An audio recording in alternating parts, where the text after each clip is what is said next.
Ang LPA ang na-monitor natin sa loob ng ating area of responsibility.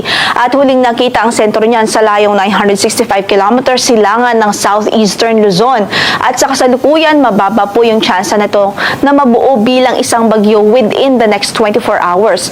Pero beyond the 24-hour period, hindi natin inaalis ang tsansa na tumaas pa ang probability o chance na ito ay mag-progress o maging isang bagyo. Kaya patuloy na mag-monitor sa magiging update ng Pag-asa, lalo na't nakikita po natin na ito ay mananatili pa dito sa Philippine Sea ng ilang araw bago po ito lumabas o bago po ito sumanepuwersa doon sa bagyo na nasa labas ng ating area of responsibility.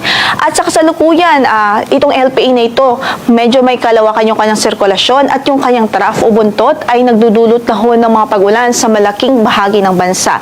Halos, kung makikita nga po natin sa ating latest satellite imagery, may mga kaulapan at mataas ang tsansa ng mga pag-ulan sa Southern Luzon, halos sa buong Southern Luzon, sa buong Visayas at sa buong Mindanao. Partikular po dito sa Bicol Region, Marinduque, Laguna at Quezon Province. So, inaasahan natin dyan ang halos sustained na mga pag-ulan dahil sa epekto nitong trough ng low pressure area.